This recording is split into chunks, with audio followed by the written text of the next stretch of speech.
I heard that hard work and smart work is necessary to crack this exam. So my question is, how you differentiate both? That is, in your perspective, how one should work smart and hard to crack this exam? But anyway, I hope that you might have had physics during your school days, right? Yes.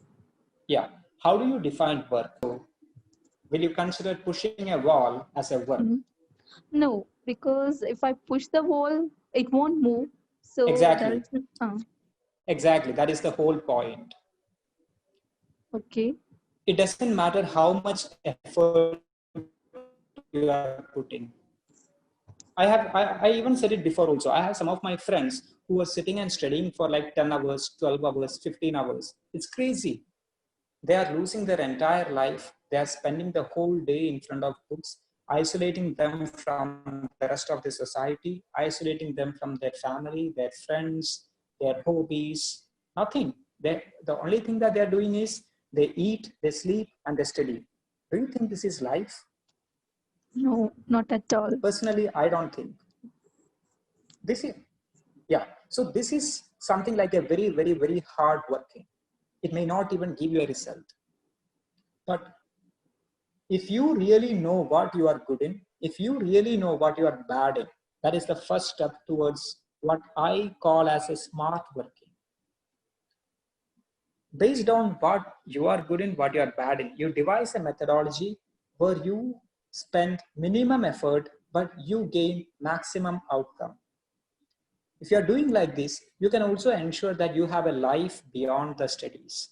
You can be with your friends, family, you can go to family functions, you can go to the marriage of your cousins, you can attend functions, or you can go for movies with your friends, you can dance, sing, do sports, whatever you like. And that I feel is very important for an individual. That I feel is very important for you to understand the society. If you don't understand the society, you cannot be a good social servant. Simple. Thank Yes, sir. Sir, I Yeah. just wanted to know, Uh-huh. this optional subject is actually a part of the mains exam. So, is that playing a very major role in the Mhm. UPSC? Yes, it is playing a major role. For example, in my case, uh, I mean, in 2016 and 2017, in both years, I have given my interview. In 2016, I missed my final selection by 1 mark. And in 2017, I was comfortably, I was 125th in rank. Uh, in both these years, my GS papers and my interview was very, very good. And my marks are also quite similar both the years. But what really screwed me was my optional, because in optional in 2016, my total score in optional paper 1 and paper 2 together was like 220 together. But in 2017, I was able to improve it a bit more. I was able to take it to 240, 45 or something like that. But still, if you see, my mark in optional is very less. Okay, sir. So that I feel is very important that you understand that. So optional has an ability to make or break. Okay, sir. Sir, can I just continue with my question? Uh-huh. Sir, so it is told that uh, it is wise to choose a subject which we are interested upon.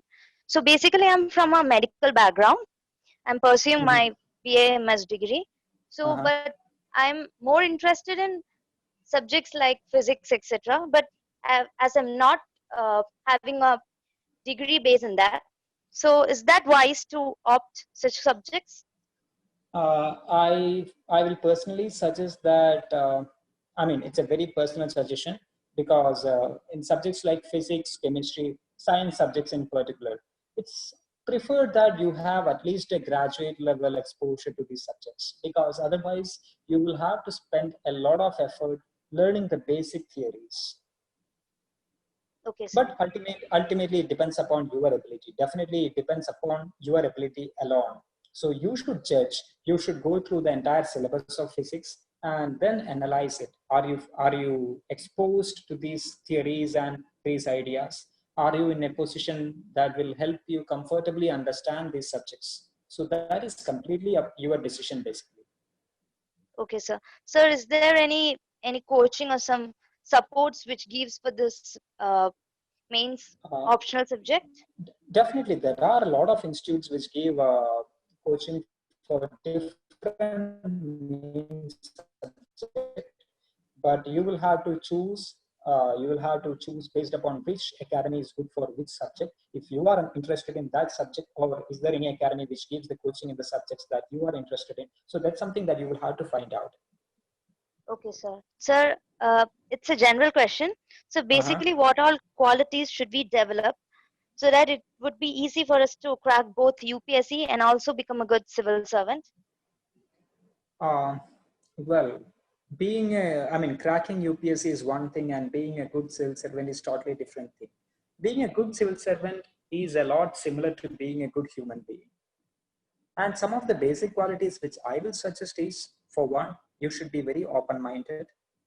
Two, you should be liberal and progressive in your opinions, in your outlook. You should not be confined but by what society says. You should not be confined by social norms, conventions, or anything that restricts the progress of the society. So these are some of the important aspects that you will have to acquire through your preparation process and through your evolution as a better human being. So, what are the roles and responsibilities of IFS officers? Okay, uh, we generally have like different responsibilities.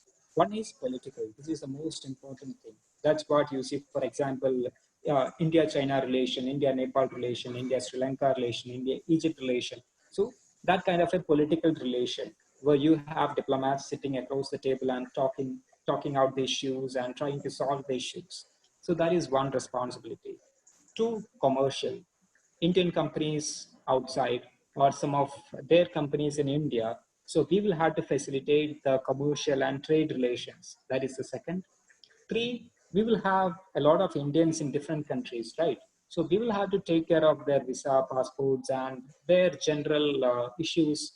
So there is a consular service.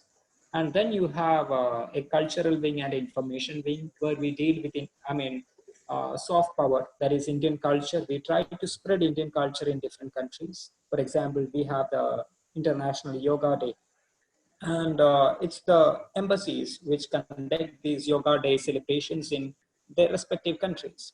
So it's a way of soft power diplomacy. So that's another role. And then you have special situations like we have right now, where you have to do the rescue operations. So that is a totally different aspect. So generally, an IFS officer does everything which every other service does inside the country. So what the IAS and IPS and IRS people, what they do inside India, we do it outside India. That is all.